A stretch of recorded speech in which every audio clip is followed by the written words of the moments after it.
Alright, y'all, we're back. TilDeathInfo.com. It's your man, Kil. And Dr. Roz, and we're excited because we're starting a new series. Yeah, our last series, The Date, and I think we did 4 on Dating. Got a lot of good feedback on that. Prayerfully, people checked it out and all that good stuff. And this one we're starting on because I've been seeing, everybody sees it. So many marriages are ending, and I mean, young marriages. I'm seeing old marriages. People, my friends' parents getting divorced. You know what I'm saying? So we kind of wanted to sit down and just kind of actually look at the vows, because a lot of things that, you know, biblically, a lot of times, a lot of things are looked at as, is that even possible? Like, can I even achieve that? You know what I'm saying? So we wanted to look at the vows that aren't biblical. Number one, these vows aren't found nowhere in the Bible. I don't know where vows came from. I don't know. We'll do some research on that. But we just wanted to look at the vows of marriage and kind of break them down week by week. So what's the first joints we got? Okay, so it says, I offer you my solemn vow to be your faithful partner. Alright, so today we're talking about the faithful partner. That's kind of hard with all this cheating going on. Yeah. You know what I'm saying? But well, let's kind of define faithful. Okay. You know, because as you and I were kind of briefly having a conversation, but, you know, if I think about someone else, am I not being faithful to you? If I kiss someone else, am I not being faithful to you? If I actually go through the act of sleeping with someone else, am I not being faithful? If I go on a date with someone else, am I not being faithful? I think, you know, faithfulness has to come down to everybody's own definition. Yeah, I think so too. Know, I totally think so. I mean, the whole thing about thinking about somebody else, I don't know, because I think your thought life is one crazy mixed up thing a lot of times that we can't control.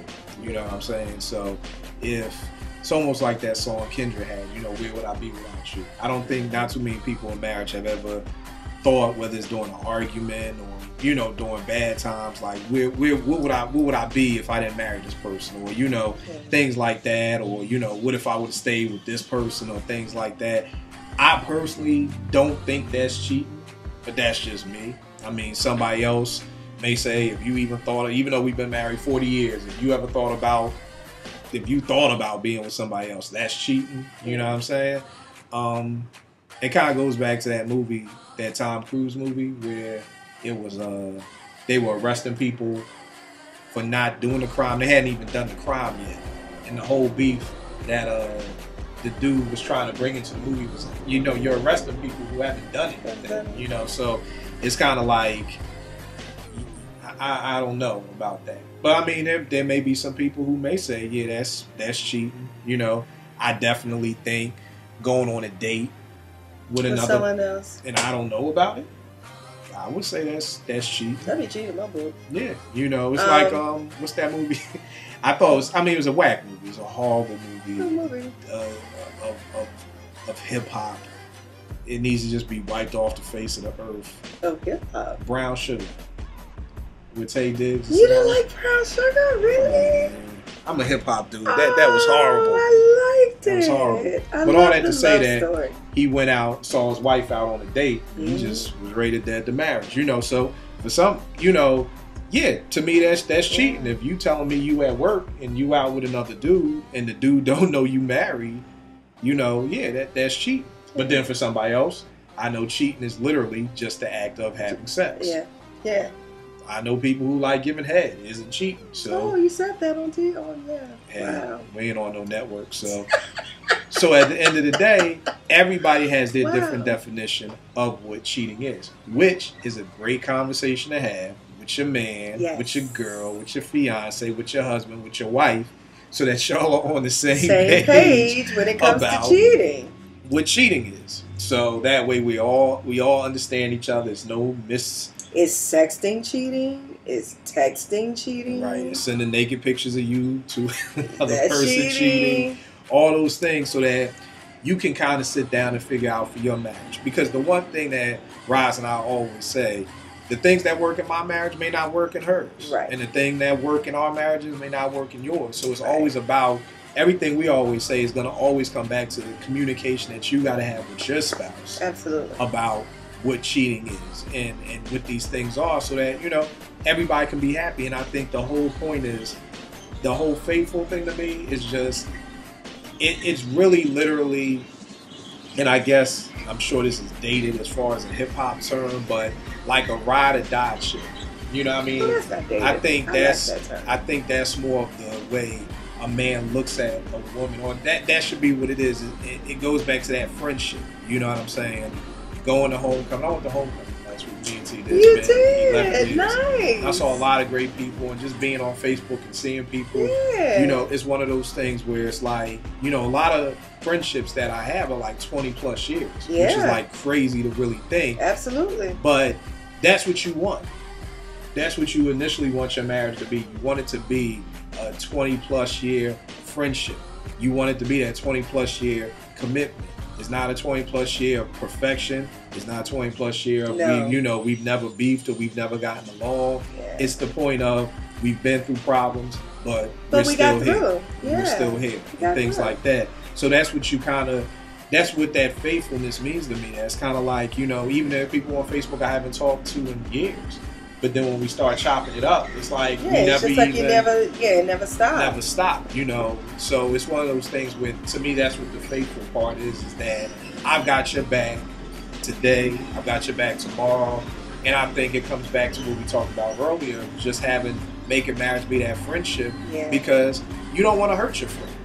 You know, think about when you know, you may know your friend, say something's going on with your friend. Maybe you know that somebody's cheating on your friend. You don't want to hurt them. You're very careful with your words. You're strategically sitting here. I've seen women get together and have like parties. Like, okay, now how we gonna?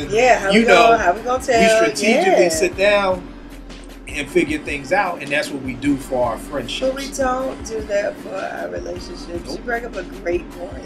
You know, and that's what we have to do. We have to think strategically, because this person is my friend, and I don't want to let my friend down. You know, even if we want to cheat, it's one of those things where it's like, I can't do this to my husband, or I can't do this to my wife. You know, and I think that's why I was saying that when you were talking about is thinking about something, you know, cheating. And my thing is that, you know, and I've said this point before, not to kind of get off topic for a while, but no, go ahead. I realized I was watching Jungle Fever. I've never seen that. I know. You never seen Color Purple? Leave me alone.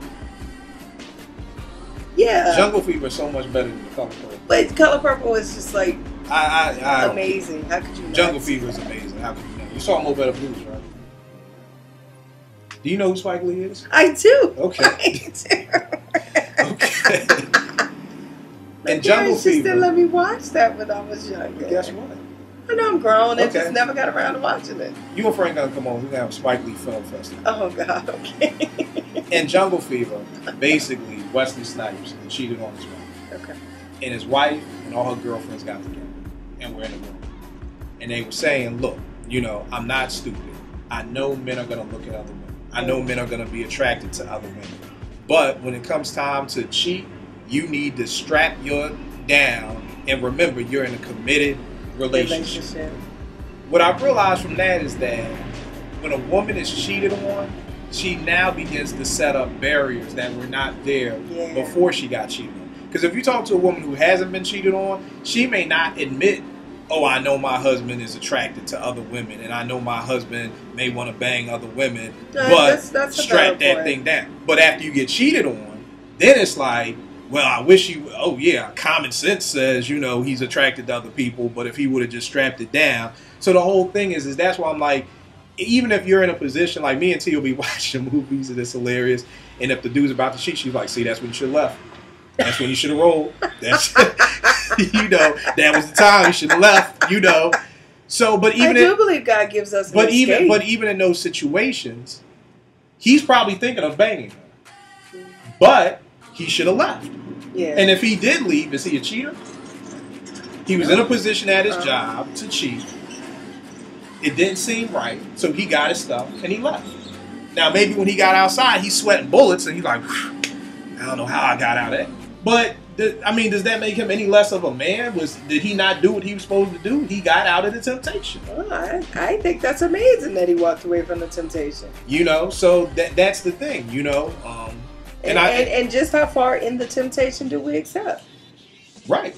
You know, but all those things goes back to, like I was saying, that I feel like as women, you know, once you're cheated on, then it's anything before that was fair game. Yeah. You know what I'm saying? Whereas if the woman's not cheated on, it's like, you know, you tell your wife you attracted to somebody else, I don't know if you won't get anything to eat for the next couple of weeks. You know what I'm saying? So you can tell me that and let's have a conversation about it. I'll be hurt, but I okay. So that's the other thing about y'all. I think y'all say things. I'm just dishonest. I mean, yeah, I know, but y'all say. I'd rather you tell me than find out some other kind of way. I was raised in Philly. I wasn't raised in South Carolina. You ain't fooling me. I'm from Georgia. I know, but I'm just saying I don't believe in women. Y'all be like, you can tell me anything. Yeah, right. I've been down that road before. The road to Damascus. Nah, I ain't going down that road. I ain't walking down that part of North Philly at night. No. But for real talk. You can kind of tell me something. The problem is here's the problem. Okay, what's the problem? We walk away. The wife walks away and ruminates over what you said, and now it becomes. I'm sorry. And ruminates. Ruminates. Yeah. It's constantly thinking about what you have said now. Yeah. Sorry. My word for the day. At least it wasn't no saying. At least it's a real word. Ruminates. Okay. Y'all like my sayings. I bet you so many people out there that can relate to my sayings. But the wife walks away. She's ruminating now over this, and she walks away with, "Why? What am I doing that's not enough?" You know what I mean?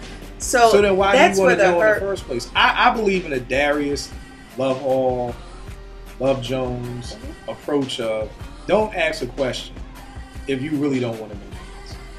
But I think most men operate like that. Yeah, I think men most operate women like that. Operate like I can deal with the answer. And y'all know damn well y'all can't deal with the answer half the time. But we try. Give us credit for trying. No, because it was you could tell me anything. That I don't need you to try. If I can tell you anything, you need to know you can handle it. Or don't say you can tell me. Or at least be real and be like, I'm gonna try to handle it. And then men will be like, well, hell no, because you tried. But neither here nor there. Good, Frank. You can tell Roz if you attract somebody else. I'm glad, Frank, you know that. What we're saying is not that... saying it's acceptable. Okay. No. All I'm saying is but that... I do want to know. You just want to know because y'all notice it. That's why y'all... Yeah, that's why you just nosy. That's why you want to know. I am nosy. You know you can't deal with it. So it's not acceptable. Frank gonna get in trouble, but still tell me. That's giving your husband a beautiful doormat to be honest. No, truthfully, you know what? I want to know what is it? What is it? What are you attracted to in that person? What is the attraction? Okay. Because maybe maybe you have changed as a person. That's something we probably need to talk about. I mean, I don't know. How did we get off topic with you? I don't know. You know, we were talking about we still partners. We're saying I don't expect anybody to be in a marriage for infinity and never be attracted to somebody else. Right. Okay. I mean, if you're walking down the street and you see an attractive person, you see an attractive person. Yeah. That's what that is. There's the attraction. The problem is if you stop and you say, "Hey, what's up? Can I get your number? Can I take you out to lunch?" Plan. Right. But to sit here and say, "Oh, you're never going to be," see that's the garden theory. That's the Garden of Eden theory. I don't even call it you living on Mars. You still living in the garden where it's just Adam and Eve and some animals running around. People are going to be attracted to other people. End of story. It's about being able to just say, "Oh, she looks cute." Keep it moving. Yeah, I help Frank out though. I know you do. You've told this story. I've told you before? Yes, you have. You told all of this before. Oh, I have? But you can tell him again. Oh, yes. I help my husband out. If he sees there's an attractive woman, I say, "Oh, my God, is she pretty?" So he can look. You know, because I know he wants to anyway. I'm not stupid. And then I do the same thing for me. Oh, that's a nice shirt he got on. So, I mean, I'm being honest. He knows the reason why I do it. Yeah, I mean, most women. Being honest. This comedian said that he was like, women y'all slicker with. Like, you'll see a good-looking dude and be like, "Yo, don't he look like that? Don't he look like Jamal?" And then you be looking too at him. Be looking at him like, Nah, I don't look like Jamal. Yeah. But we're just saying at the end of the day is to define faithful with your girlfriend, boyfriend, Yes. husband, wife, spouse, fiance, whatever. What it means to you guys. So that y'all have a firm understanding of what the vows are. You know. Yeah. So, you know, that you In kind your of... in your relationship, what are Right. gonna be the vows for you? Right. Because I think, honestly, I think people just say the vows, and I don't even think you meditate. I don't even think you think about. Because I what think a you're lot of saying. times you really don't hear the vows. Nah, you too until, caught up like, in wedding stuff. Until like You watch the rehearsal video. dinner. No, So, when no. you watch But, the but video. what I'm saying is you hear the vows during the rehearsal. Like, Yeah. I think everybody has heard the vows. Yeah, you've heard in their them. life. Then you hear them at the rehearsal dinner, it's like whatever. Then you say them, but you really don't marinate on them. Well, the wife don't even say it at the rehearsal. Oh yeah, the wife. She don't even walk down the aisle. Like none of that. So that's her your first excuse time- that y'all ain't never heard the vows. Y'all get an extra pass because y'all ain't hear them doing a rehearsal.